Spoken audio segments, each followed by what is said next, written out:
Welcome. Hey, Ben. We're going to let more people join. Just give it a couple seconds here. People get on. I hope everybody brought their lunch. If you haven't already eaten, I know we have a few time zones, but if you're snacking, we're open to lunch ideas. Thanks everyone for joining.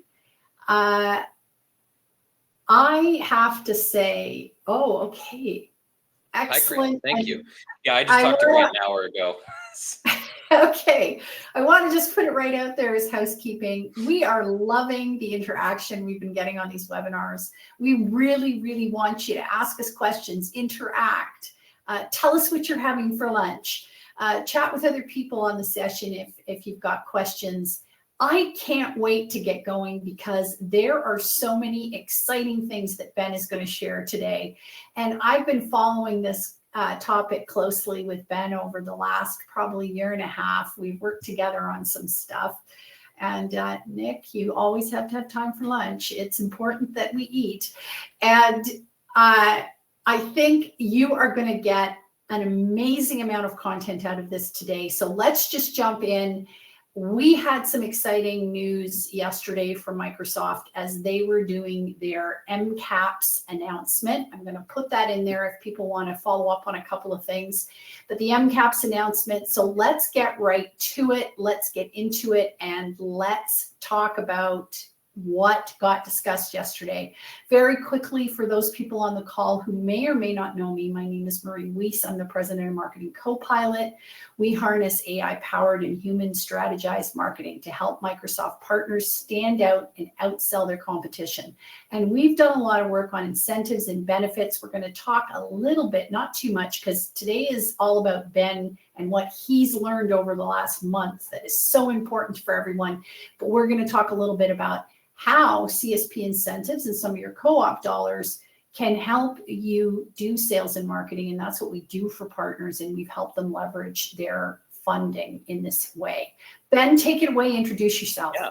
Hi there. So I'm the service lead for Cielos Partner Enablement. And if you don't know Cielos very well, we are a partner for partners. We support the entire ecosystem with a real expertise in Dynamics and Power Platform. But we also engage all Microsoft technologies. But what I do is help partners make sense of the partner programs. So first and foremost, that means the AI Cloud Partner Program and the designation and specialization systems that align to it, the benefits and opportunities that come out of that program, and then also, and a lot of what we're going to be talking about today, incentives under the Microsoft Commerce Incentives brand, and most especially CSP incentives and the new requirements to maintain that CSP transaction that fuels those incentives and gives you those co-op dollars. So we have a fairly restricted scope in terms of focusing on CSP today, but there, as Marie alluded to, and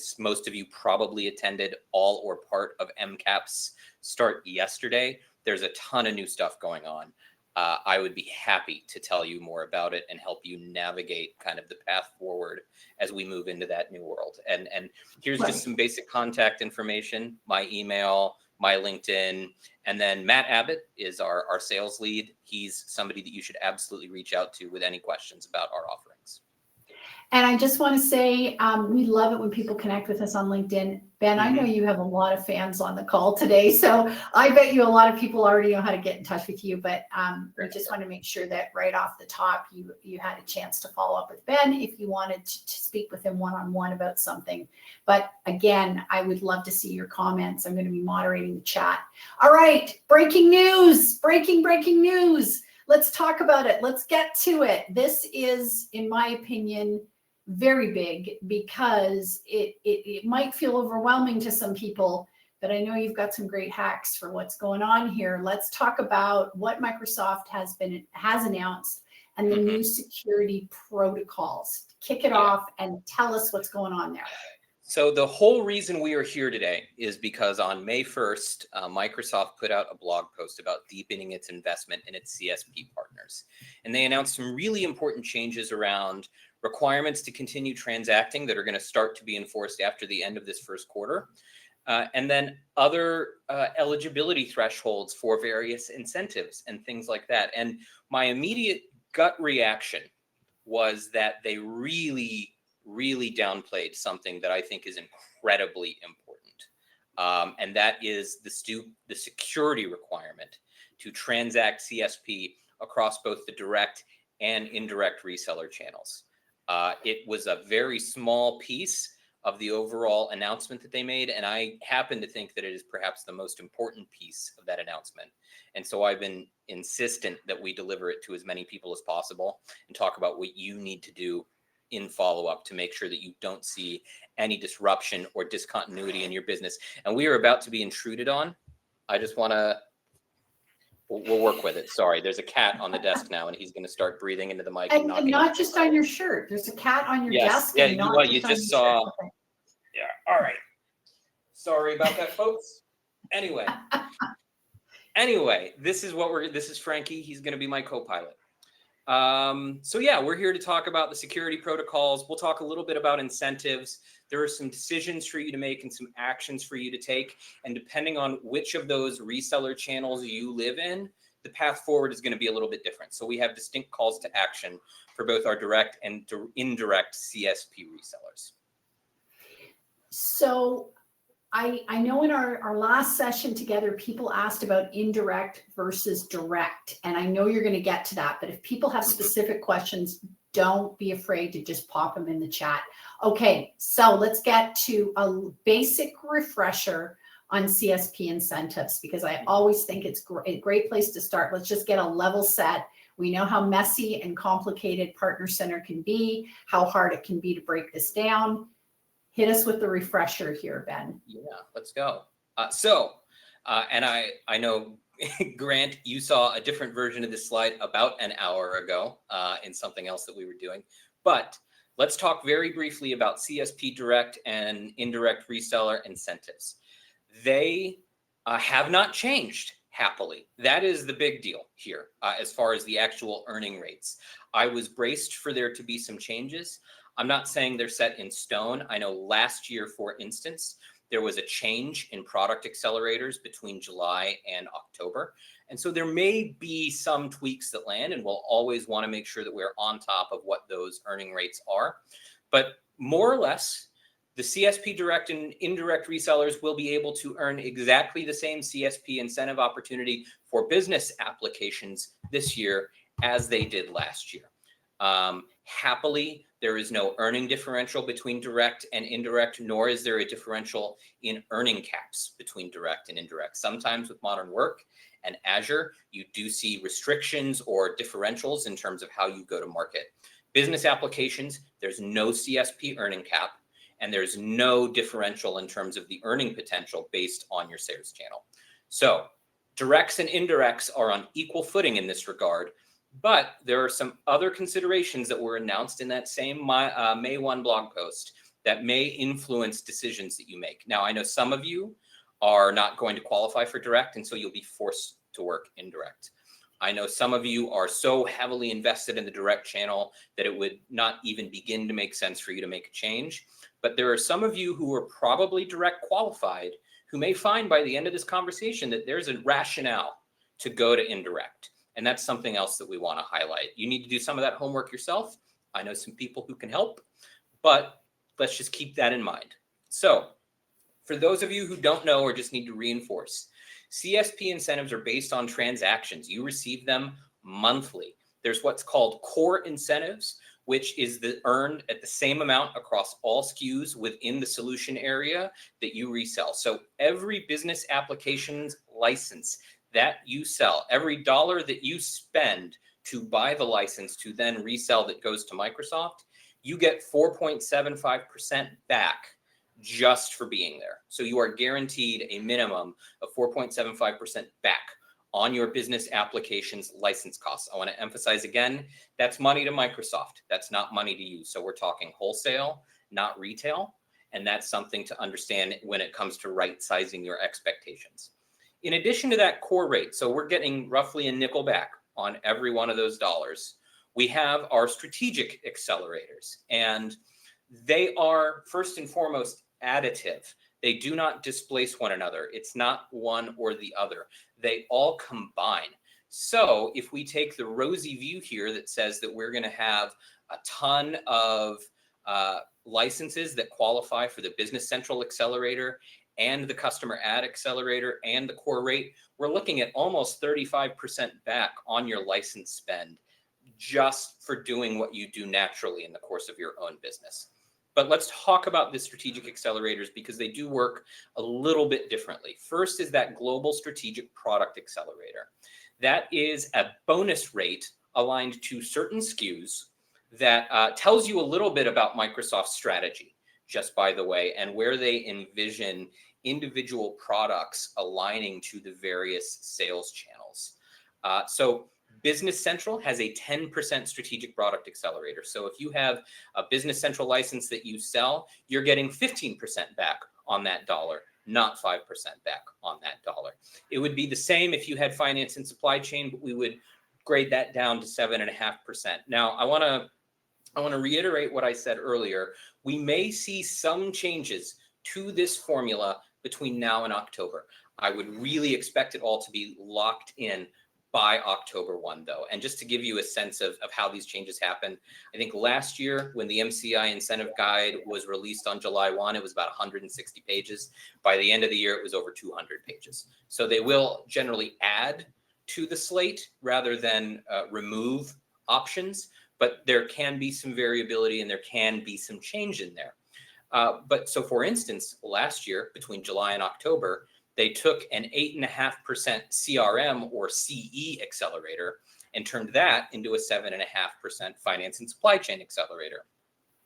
And aside from the earning potential, I want to talk about how we interpret that behavior a little bit, because Microsoft had gone to the strategic plan going back to FY23, FY24, where they said, you know, we're going to own the upmarket space when it comes to finance and supply chain. So enterprise and high SMC ERP, that's all going to be about volume licensing, and Microsoft is going to be the ringleader of that circus. And what they discovered, I think, early on in FY25 was that they simply could not do it without the CSPs, that there were a lot more kind of mid-market and small to mid-market partners that were just inching into needing that finance and supply chain option. And Microsoft started to be aware of their own resource constraints and the kind of the lack of bench depth that they had to support those sales motions. And they need the partners. And so they realized, all right, we've got to tell the partners that CSP is back as a hero channel for finance and supply chain when we're selling into that mid-market. But really what it tells you, yeah, go ahead. And I'm just, sorry, I'm butting in, but I want to make the comment that, you know, I think you pointed out that these are really important indicators that you have to pay attention to about where Microsoft is putting their effort. And of course, for people like myself who are heavily entrenched in CE, customer engagement, whether that's on the CRM or the marketing automation side, you know, you kind of look at this and you see where they're putting their effort. And I think we're going to get big announcements next week at the BizApp Summit around what is really happening with business applications. We've already started to see some video content and content from Satya Nadella that's saying that it's important to look at how we view business applications and what we're really trying to do with them. So I'm just going to put a little message here into the chat bot of a video that you might want to go look at, because they're now calling it AI business solutions instead of calling it business applications, which is, you know, hard for CRM and marketing automation people because, you know, we're kind of, we struggle to keep up with branding at best of times. But this is where I think there's an important indicator going on with where the focus is going to be going forward. Would you agree with that? Yeah, and I want to follow up very briefly on that item and then get back to this. The most important thing that I heard yesterday about this change in the way they categorize the solution areas is that there are no changes to designations or specializations yet today. You have probably noticed that there's no longer a business application solution area playbook. Instead, there's something called AI business solutions. And what you will have noticed. Do you think they realize that's AIBS if you shorten it? Did Well, anybody I'm notice sure that somebody will bring that to their attention now. I can't that? say that that had Okay. occurred to me. But and so now within that AI business solutions, you have AI business process, which is what we know as business applications, and then something called AI workforce, which we would previously have known as modern work. This kind of presages some changes in the way that they're going to designate and attach specializations to partners. And we're a little far afield now, but it's an important point. The single most important thing to know is that yesterday they said there would not be any changes to designations announced today, and any designation or specialization rule and qualification changes that they make will have at least 6 months of lead time aligned to them. Okay. So Okay. do expect change. I don't know when it will happen, but it will happen. It's inevitable that things will change. So be on the lookout for that. But for right now, it's not something that you need to be in a panic about. I do, however, think that you're getting your CSP squared away for the rest of the year is a timely concern. And so but it's a good aside, because we are talking again about the strategic implications of things that Microsoft does that otherwise seem innocuous. Minor name changes or minor rate changes or swapping out an accelerator seems like a fine-grained detail, but it really tells you, oh, stop it, please. It really tells you important things about what's going on in Redmond and elsewhere. Right. So you've got those strategic product accelerators, and they're additive. So again, that Business Central, we're looking at 15%. Then you also have that additive customer ad business applications accelerator. This one is time bound. And what I mean by that is you only get that 20% for the first 12 months of a customer's time on a cloud BizApps product. So what that means is for the first 12 months after you do a cloud migration or after you do a cloud deployment for that customer, you're getting an extra 20 cents back on every dollar. And then eventually that goes away. Whereas the strategic accelerators are not time bound. The product accelerators, rather. For as long as they exist, you will get them. Now, they may change them, they may go away, but you are not running out of clock and then it goes away. That exists for the lifetime of your customer relationship and the lifetime of that strategic accelerator. So the rosy picture here again is 35% back on every dollar. And that's distributed to you in two ways. There's 60% goes to rebate, and that is a cash transfer that Microsoft makes to your bank account on a monthly basis. And then 40% of it goes into what's called the co-op pool. The co-op pool is just a pool of funding that you can claim reimbursement from. And you can get reimbursement for really quite an impressive breadth of different things. Most partners use this for marketing, and I think that's a perfectly fine way to use those funds. Traditionally, they've kind of been called cooperative marketing funds. Now that pool is getting a little bit more diverse in terms of what it can do. So if you have questions about what is and isn't in scope, I'd love to have that conversation. My services are co-op eligible. Marie's services are co-op eligible. Heck, if you are buying lip balm for your booth at Community Summit in a couple of months, that's co-op eligible too, if you know how the claim system works. So those are just things that you want to keep in mind. And I think what we want to call out here is this is one of the areas, and we're going to put up a screenshot in a second of Partner Center, but this is one of the areas where a lot of people leave money on the table. And we can't emphasize enough how important it is to really understand your co-op. And Ben, I think you were saying that like only in the last couple of weeks, you were working with a partner who had left $25,000 on the table, was about to leave another $25,000 on the table, and you showed them how to get in there and use it. We've got a ton of ideas for people who are interested about how to spend this money. And as Ben said, some of our services are eligible and we've helped partners do that. But explain why you don't want to leave money on the table. Because once it's gone, it's gone. They're not gonna, here's the deal. They're not gonna say, oh, we'll just convert this to rebate and give it to you as cash. That's too easy, right? The reason they have this split to begin with is to encourage you to use some of that incentive money to reinvest into your business rather than take it as a dividend or some kind of a payment. And once it's gone, right? They're not going to reward you for not doing anything by throwing more cash at you. If they wanted to do that, they never would have created the co-op pool. Now, if you are under a certain earning threshold, they'll convert that co-op to cash. So that's a little bit of a convenience, but you'd rather have more money, not less. Right. But speaking to the point that you raised, I have two easy examples in the last 6 months. There was one partner that I was working with that had $17,000, $18,000 of co-op that was 2 days away from expiring. Their VP of sales and I got on a call, and we had a little 3-hour fire sale where we moved as much out the door as we could. And we claimed and got approval for $18,000 in reimbursement within the span of about 2 business days. And all the heavy lift on our part was done within 3 hours. So you can do this. And then to your point, yeah, I've got another partner that I worked with recently. We found that they have $25,000 in expiring co-ops. So now we're working on a plan to get that claimed and reimbursed within the next month. Right. And you know, they had how many years of who knows how many years of expired co-op in the past. Right. That's the kicker looking back. I know I haven't set this up as a poll, but for our audience today, just throw it in the chat, a yes or no, if you are using co-op dollars. If you're using co-op dollars, say yes. If you're not using co-op dollars, say no. And I apologize, I didn't set up as a poll, but let's see. Ooh, lots of yeses. Excellent. Good. You're on the ball, and we got some no's. Yeah. So okay. Awesome. The no's especially should come talk to me. Right. Yeah, I think it's great. Yes, and we didn't know we lost probably hundreds of thousands. Okay, yeah. I mean, that's okay, but don't worry, Judy. Don't be backward looking. Just be forward looking. You got on it, and we're going to show you some other tricks today. And I think that's going to be important. Yeah. All right, now we're sitting on the mouse. So thank you, Frankie. You're Sure, very helpful. I'll put it forward there for you, Ben. All right, so here's a practical I'll be your scenario. Vanna White today.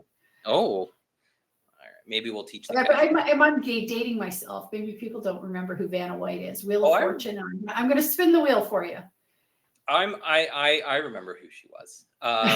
So let's just talk in practical terms. What does that mean in terms of real dollars and cents? Like percentages and so on. Yet Grant is asking the right question. She was.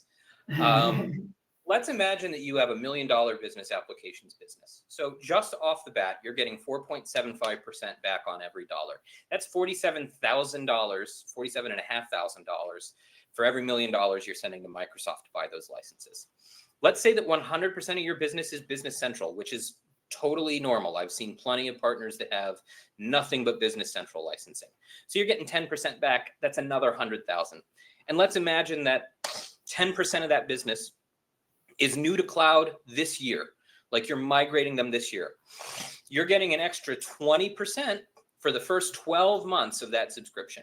And so all told, if you have $1 million of revenue that fits those contours in a given year, you are seeing $167,000 in money coming back into your accounts that's split between rebate and co-op.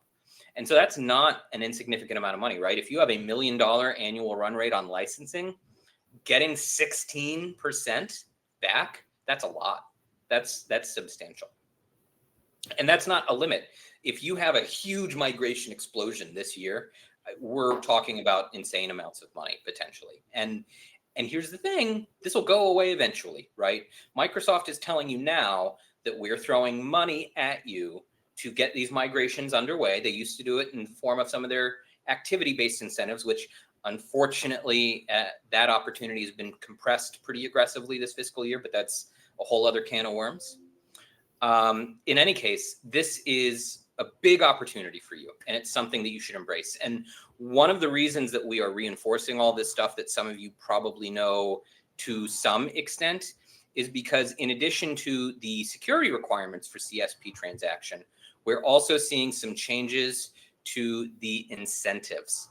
So Ron, this is a good question. I don't want to be overconfident in answering. Just so you're aware, everybody, Ron's question is, how does this apply when we are adding new companies to an existing parent company? I do believe that it is based on the tenant being dark to cloud or you not having had it on the tenant. It could be subscription level. I have to do some homework here. That's kind of a fine grained detail that I don't want to overstate, and answer with excessive confidence, but it's a good question. If we have a way to follow up, Ron, send me an email. And we'll get that answer to you definitively.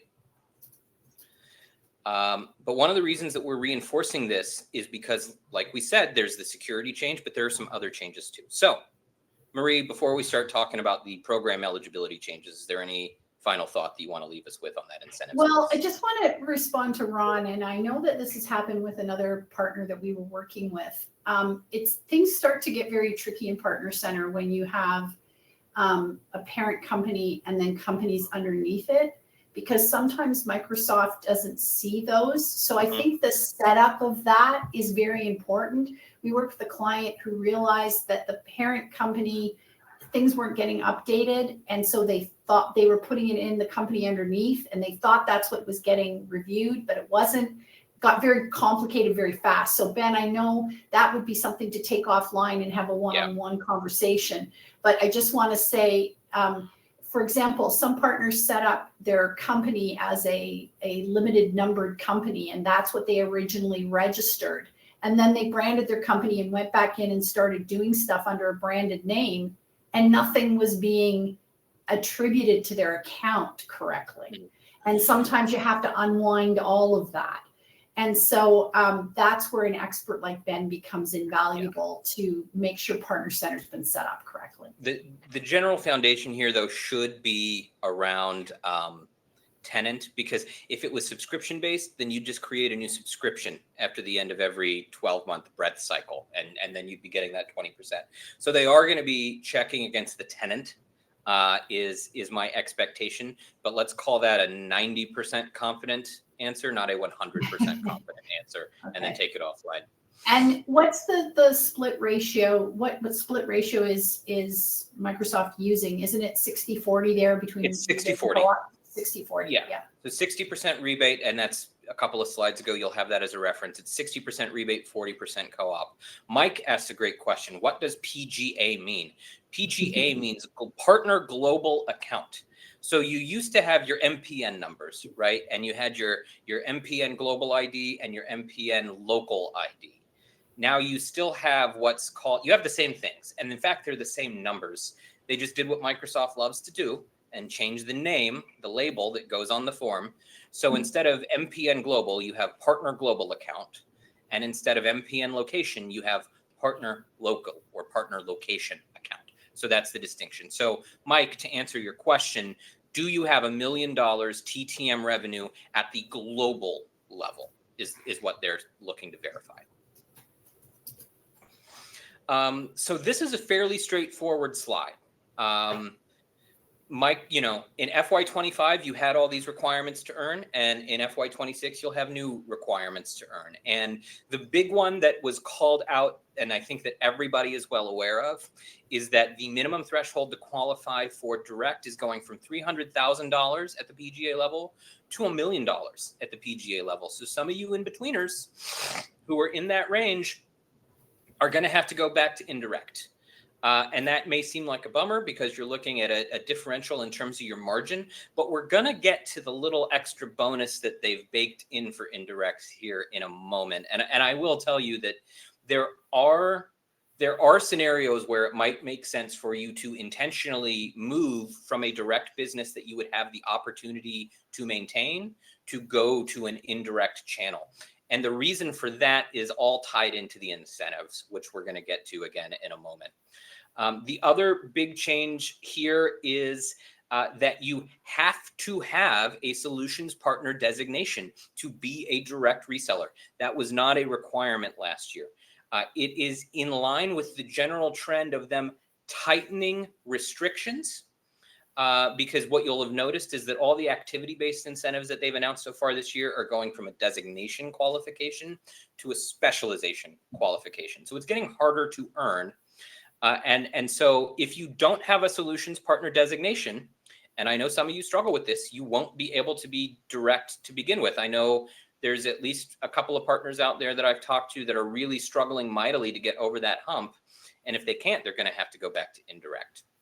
And even if I haven't signaled that as strongly to them in the past as I should, here's my reminder to do that and their opportunity to hear that as well.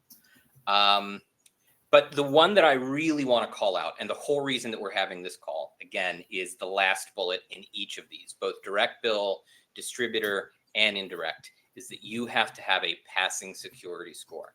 That's not an adjustment to something that already existed. That is brand new, and there is brand new reporting in Partner Center to support you on that journey. It is not perfect. It is not always comprehensive. And that, again, was part of my motivation for ensuring that we did this, is we need to talk about that and what the implications are. I'm not going to address the distributor changes. Almost none of you are going to be a distributor. Those of you who are distributors, you know who you are, but these are the big indirect providers that the indirect resellers buy from. So if we think about the business application space, the big players, at least in the US, would be somebody like, Stratos Cloud Alliance, Pax8, Ingram Micro, TD Synnex, all of those disties that sell those licenses. Those are the kinds of companies that are operating in that space. They have their own requirements. We're not going to focus on them today. But you'll notice again that there is a passing security score restriction for indirect reseller. And there's been some confusion about this. And Microsoft doesn't help the confusion, because the thing about trying to shoot at and hit a target is that it can be pretty easy unless you can't see the target. And this is one of the things that is a little bit troublesome about the rollout. And one of the reasons I want to highlight all of this so aggressively is A, you need to know about the security requirement, and B, you need to know about the gaps in the rollout of the security requirement so you can be the masters of your own destiny and not leave it to chance. And so to that end, we want to progress and talk very briefly about CSP incentive changes. I said earlier that there is some upside to the indirect reseller piece of all this, and this gets back into the requirements again. It used to be, so for CSP incentives, it used to be that you only earned Azure incentives if you had an Azure solution area designation. However, for business applications and modern work, any solutions partner designation would have qualified you for those CSP incentives. That's no longer the case. You now have to have a specific designation to earn incentive dollars for that solution area. So if you were a partner that sold both biz apps and modern work licenses, but did not have a modern work designation and did have a biz apps designation, as a direct, you were qualified to earn from both of those solution areas. That's changing in FY26. So what this means is, if you're one of those partners that has just one designation, you now have an incentive to reconsider the opportunity to move to indirect. The other thing that is a real incentive to move to indirect is that they've made it easier to qualify.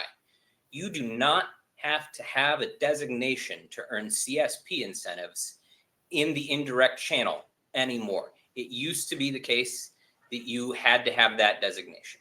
Now you don't. Instead, what they've done is they've said you need to have a designation or a minimum of 25 partner incentive capability score points specific to the solution area incentive.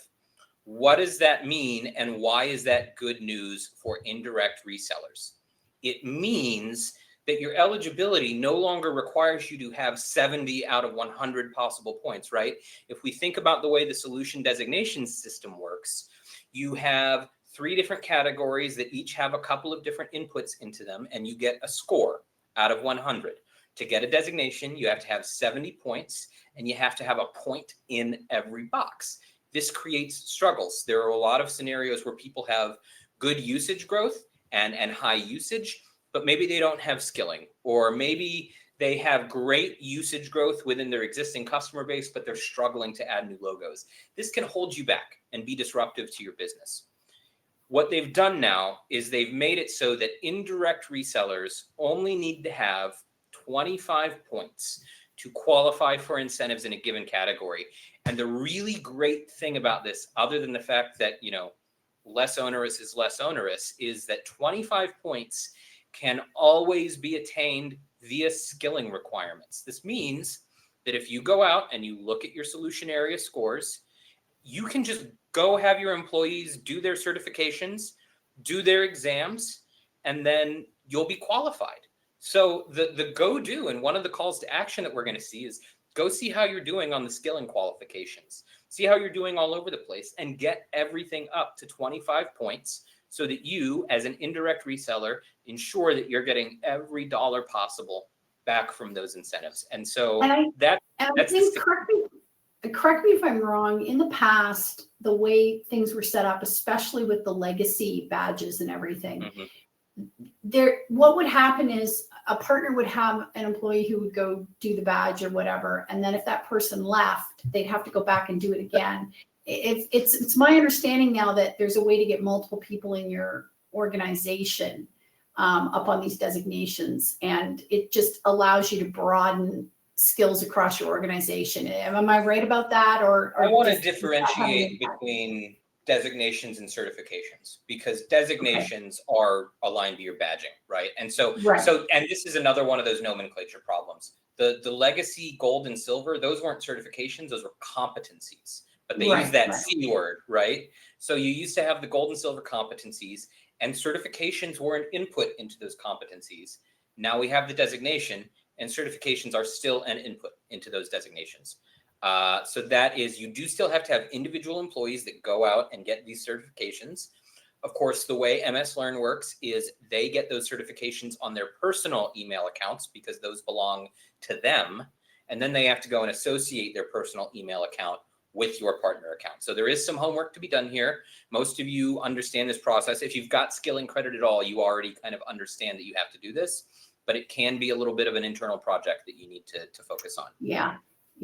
Okay. Now, just before we head out, Michael's got a question here that I'm wondering if we could address. Do you want to address that question there, or do you think we've answered it? So my understanding is, Michael, that should be part of your partner global account, right? And it was that. So here's the issue. If you are spinning up new global accounts in those geographies, then they're completely different accounts. And yeah, you would have to earn in different places. Let me double check the slide. I do know that there is a regional requirement for the distributors, right? So indirect distributors have to have minimum TTM revenue requirement, 30 million per authorized region. There is no per authorized region requirement anywhere else. It is only with the distributors. So again, your distributors like Ingram, like Stratus, like Crayon, they have to show 30 million in a region or they will get locked out of that region as a distributor. But there is no such requirement that aligns to direct bill or indirect, at least according to this. So Michael, it may be the case that if you created new partner global accounts, that was an error and you would want to migrate those locations to your correct partner global account. That's a whole process. It is enabled in Partner Center. It's a little bit of a muck and mire type of exercise, but it's something that you can do. But generally, no. What you do need to do is you do need to have a physical location. So yeah, you do need a tenant. You do need a tenant to create a location, but the location would be a subsidiary of your partner global account. So you do have to have that separate tenant, right? And so for us, we have a tenant in the US, we have a tenant in Canada, and we have a tenant in the EU. They are all different tenants, but they are all federated and they are all part of the same partner global account hierarchy, and they're represented as different partner location accounts. And so Michael, we're getting to the point where you may have a unique experience or a unique configuration problem that we want to take that conversation offline. But my whole breadth of experience here is that if you're direct in a region and you have a physical presence in another region and you have that qualification, you can get stood up there. We have had those difficulties in the past. There may be some other timeline issues, but everything I've seen suggests that it should be a direct global level. There may be some wrinkles, but I would be happy to talk about the experience you're having in specific offline. Okay, let's get to the math. I think we've got some math here we have to do. Is that right? No, we did the math already. We did the math already. Okay, good.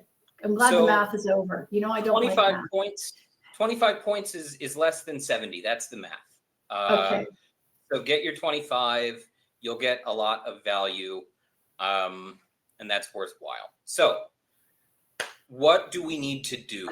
what is the practical outcome from this whole conversation? Review security and skilling in Partner Center is what we need to do. And for those of you that don't know, let's get oriented a little bit to what's where in Partner Center. Partner Center is broken out into these workspaces. There are all kinds, incentives and earnings would sound important because we've been talking about CSP incentives, but from a practical perspective today, we're really focused on membership and we're really focused on security. If you do not see the membership or security options on your dashboard when you log into Partner Center, that means that you have a permissions issue. And what you need to do is go find your global account or your global admin for your tenant and get them to assign one of a couple of different sets of permissions so that you then have the ability to see and act on these requirements. And the way that we're going to do that is not through any of the tiles that you see in that dashboard there, but through the little gear or cog icon in the top right. You want to click that gear icon, and then you want to go to account settings. And what you'll see will be a left-hand navigation panel that gives you a menu of options. And you want to go to user management, and then you'll get a list of all the employees. I've taken the liberty in this example of clicking the name of the person who has these permissions aligned. And you can see that this person has the Microsoft AI Cloud Partner Program Partner Admin permission, as well as the security reader permission and the admin agent permission. To review your partner capability scores in the membership workspace, use that AI Cloud Partner Program Partner Admin permission. Make sure that you have it. To review the Partner Center security score, you want security reader or admin agent. Leave that one up to your global admin. Your systems administrator will generally know what level of permissions they want to give you from a security perspective. You should defer to their decision-making while also impressing upon them the importance of your access to this information and the restriction that we've got going on. Mike, we are just going to get to the question of what is the purpose of the security score. So let's just let that sit tight for a moment. So once you've got these permissions to check your partner capability score, you then would go to the membership workspace. And then on the left-hand side of the screen, you get that solutions partner option and you select overview. And then you'll just get a series of tiles that show your score out of 100 for each solution area. If you're an indirect and you've got 25, you can earn for that solution area. If you're a direct and you don't have the designation, you can't earn for that solution area. You can click in to view the detailed breakdown of each of these to see where your points come from. But the thing that I would tell you is that you control the skilling credit. You do not necessarily control the growth and customer ad credit. You influence them by running a successful business and adding customers and growing your user base, but you don't control it. You really do control your own destiny with skilling, which is why this is so appealing and so important. Now, getting to Mike's, go ahead, Marie.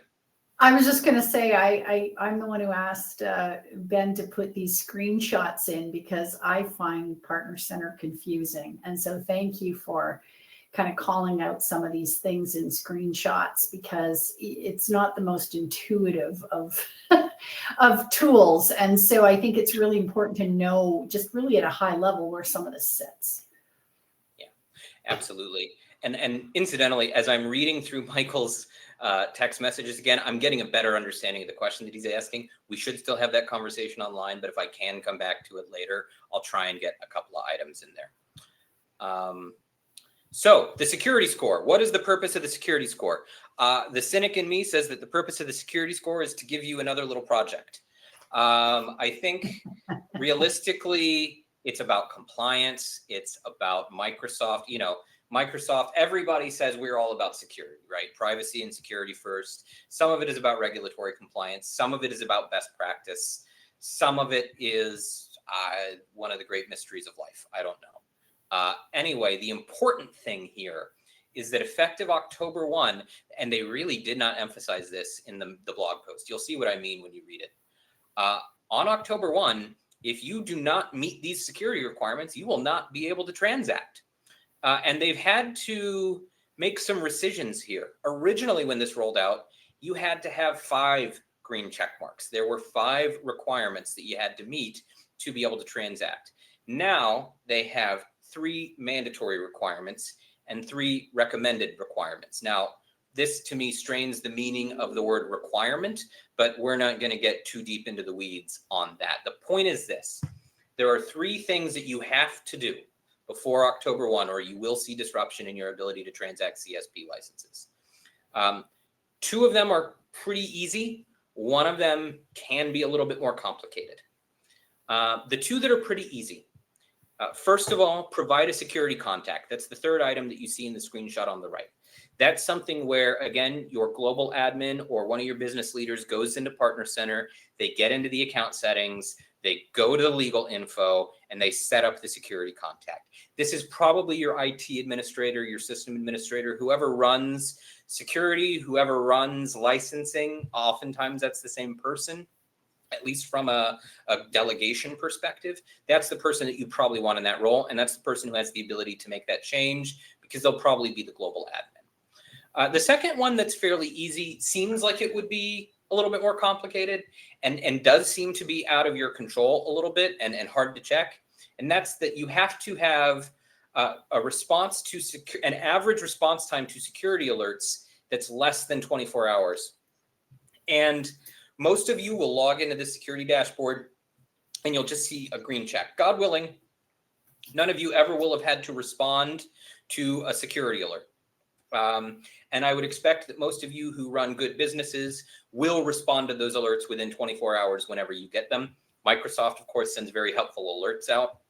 Your customers will certainly let you know if they detect a problem.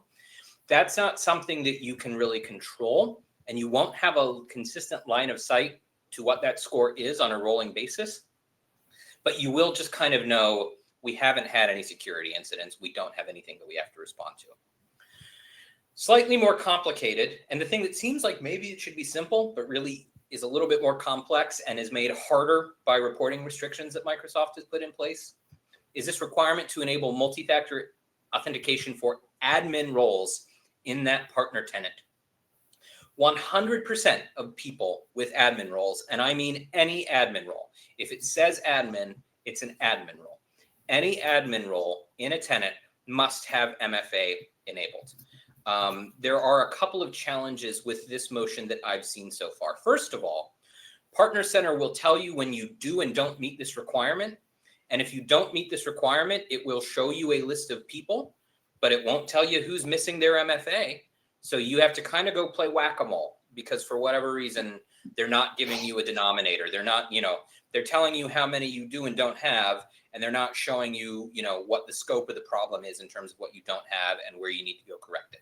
So you have to do a little bit of your own investigating work. You're going to have to take the list and go to every one of those admins individually and check to see the MFA sittings on those individuals.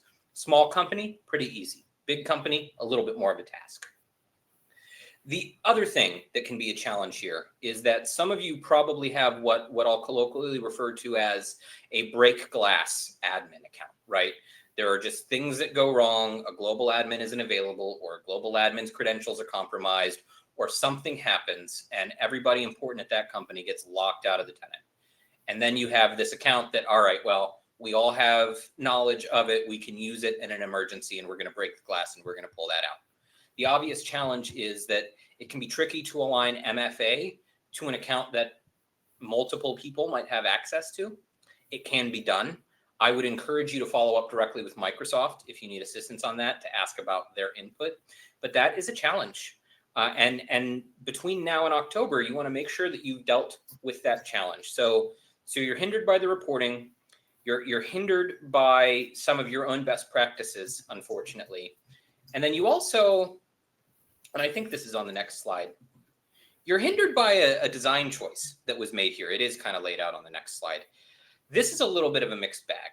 Officially, despite the fact that indirect resellers are expected to meet this security score, officially, Microsoft is saying that the indirect resellers don't have access to the security dashboard. That would be bad enough. And I wonder about the wisdom of telling somebody they have to go hit a target and then not letting them see it. But what's even stranger is that it's not rolled out consistently. They say indirect resellers don't have access to this dashboard. I know for a fact that some do. So they are trying to keep the indirects out, and for some reason, and I think it's happening where somebody has a mixed direct and indirect business, that's where the problems are arising. There's been real inconsistent information out of Microsoft on this point. So that's why we have two distinct calls to action that all rely on you checking something that we know maybe should not be there. So a direct CSP, your follow-up, Claude, to answer your question, a passing security score is literally you have the 3 mandatory check marks. The 3 mandatory requirements are complete. And so that would be a 60% score, right? So this user has a 62% score based on 3 complete out of 5 total possible requirements and 3 out of 3 mandatory requirements. That's the thing that we need to emphasize. Nathan has great advice for how to set up that MFA issue on your break glass. Thank you so much, Nathan, for your input there. I know there are some other questions and comments. And just 2 people have asked though how to navigate to the Partner Center security score. How do you get there? So this goes back to the workspace, right?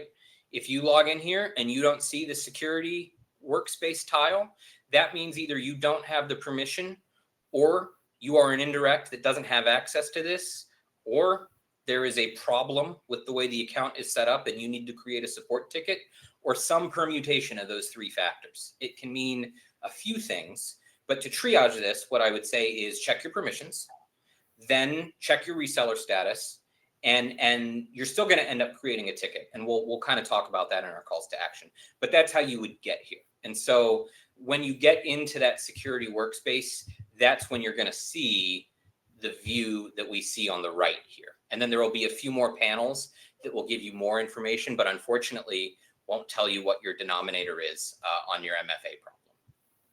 This is invaluable because it's so hard to navigate this sometimes. So thank you, Ben. It's really good. I really wish it was it could be like, oh, it's so simple. You just have to go here and you can trust what you see. If you run into me in an event sometime, maybe we can have a private conversation about all the things that you would expect to be that just ain't so. But that's a whole other thing that we definitely want to keep offline. So your calls to action. If you're a direct CSP, review your CSP Partner Center security requirements. See where you're at. Make sure that you're all green ahead of October 1. Make sure that you have the adequate permissions to access that security workspace. So go check to see if you meet the requirements. If you don't, get that permission. Review the requirements dashboard in that Partner Center security workspace to see how you stack up.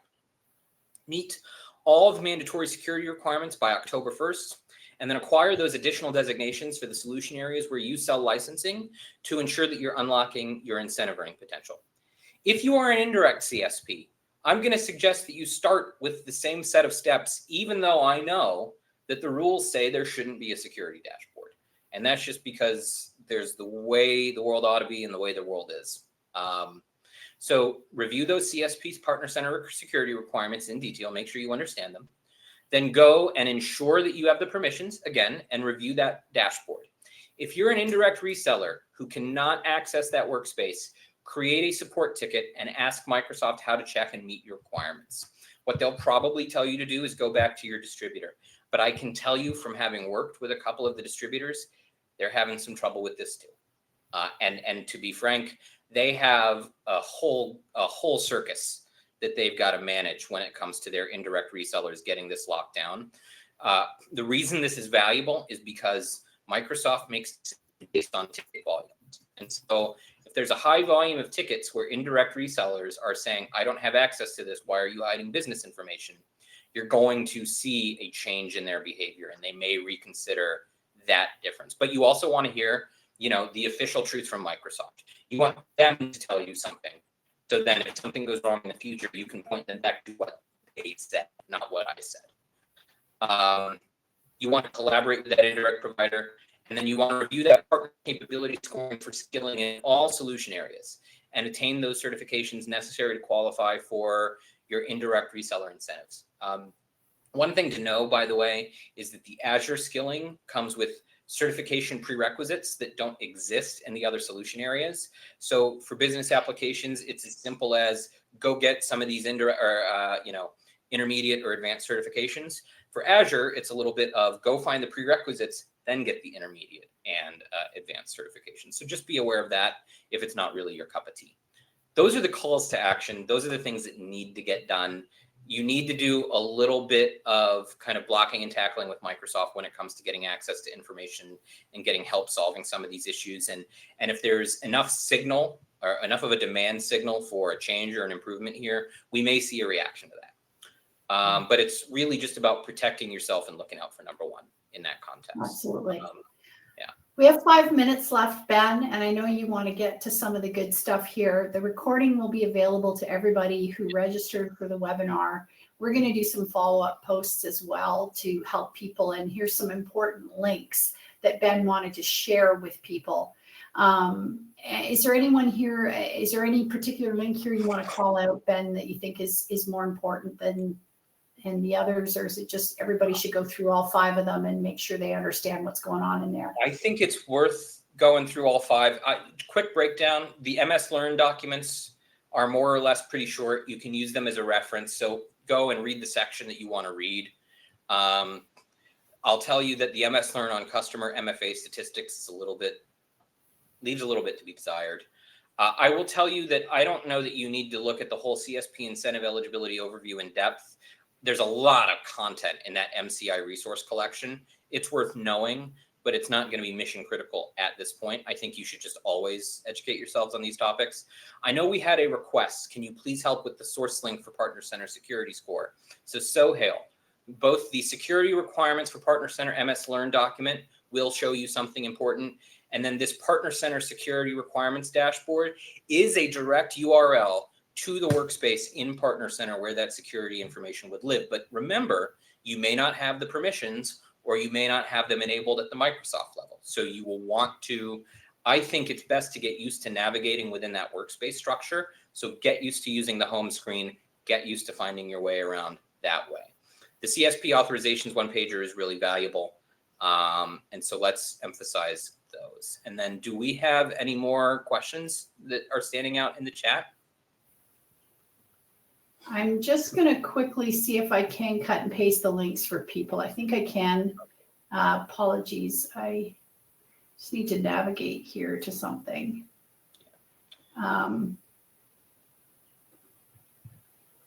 Yeah, so do we have any more questions? Will we receive the slides?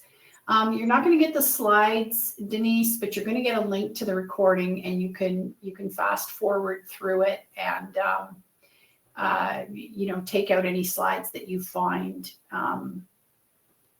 useful. Let's just unfortunately those links don't work, so we will try and get those in chat and maybe into some follow-up. Yeah, the links are not. I'm trying to do something here. I might be able to send them here as well. Yeah. If not, we can always send an email follow-up. Yeah, we'll send an email follow-up. We'll put the links in the email follow-up to everybody on the call today and those who registered. I know it's hard to click those links. Apologies. But that all being said, this has been fantastic content, Ben, and I really, really appreciate you taking the time and going through this. And it's really important because these announcements came out yesterday. And I think what you really need to put in your calendars is make sure you give yourself advance warning before October 1st to make sure you've checked back to see CSPs, to make sure you've got your security stuff squared away, that you have the permissions you need to be able to do that, and that you understand the go forward. And as things evolve, and I will be at BizApp Summit next week. I think Ben will be there as well, and other members of the Cielo's team.